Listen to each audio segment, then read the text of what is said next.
Hey guys, what's going on? Sorry I haven't released a video in a while. I wanted to wait until I got a better mic. Hopefully the audio sounds a bit better than my previous videos, but this isn't the permanent upgrade, so expect better sound quality in the future. Aside from that quick note, today I'm going to give you my thoughts on when you should start playing ranked. Now without further ado, let's do this! So recently I've taken a break from ranked for my own personal reasons. This would soon tie into the topic of the video. During my rank queues, I've seen a lot of players upset that they didn't get their role during champion select. This makes that player have a negative attitude towards his whole team, which then creates an internal conflict that overall diminishes our team's gameplay performance and costs us games that could have easily been avoided. My goal for this video is to help you guys gain a sportsman-like mentality that you should have while climbing in solo queue. I'm first going to start off by saying you should not attempt to play ranked as soon as you hit level 30. You've just achieved the highest level in game, and I know you're very excited to start climbing to higher ranks, but this is probably the worst thing for you to do when you just achieved level 30 for a lot of reasons. I'm going to explain my attitude and playstyle when I was first leveling my account. The first champion I learned to play fairly well was Garen. Then I found out about Jax and I made him ever since. Now with me, only played 2 champions pre-level 30, I really only knew one role, and that was top lane.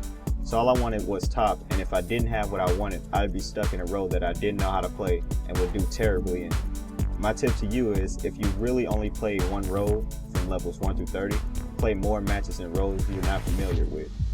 I highly recommend using Team Builder instead of Blind Pick, because not only do you get the role that you want, everyone does, which eliminates the champion select team fights that no one really wins. When learning new roles, I suggest you practice 1 to 2 champions for each role to become comfortable with roles you're not used to playing. This will decrease the chances of you being stuck with the role and doing absolutely terribly in it and make the whole team rage at you. Pre-level 30, for the most part, you've got what you want, and that's the attitude you're going to go into rank expecting. But this is never the case. You still have a lot to learn when it comes to who gets what role. Before hopping into a rank queue, I highly suggest playing normal draft games so you can familiarize yourself with how bans work and, most importantly, pick order. Players in lower elo do not respect pick order. They still believe that even though they're last pick, they can still get what they want even though the role is already taken. It never works like this, and you'll never see any improvement in your games if you select roles that are already taken. This isn't blind pick, so saying what you want first in chat doesn't mean you're going to get that role, which is a common misconception when first playing ranked. This brings me back to the topic of learning more than one role. Trust me, if you are okay in each role, you'll be better off than someone who only plays one lane and can't do anything else. Alright, enough with the champion select tips. Now I want to talk about being a sportsman-like player. This is probably one of the most difficult things for some players, but I feel this is probably one of the best strategies to learn. Try keeping player morale high by not raging at your fellow teammates that aren't doing the best. Nicely tell them it's okay and suggest what you think should be done. A simple, hey man, it's okay, just play passive and farm, I'll roam bot soon, can go a very long way. Teamwork wins games, so being a Riven stereotype won't help you climb at all. If you're just hitting level 30, there are a lot of small habits that you most likely haven't gotten stuck in your head yet. A huge habit is buying 2 wards on each back.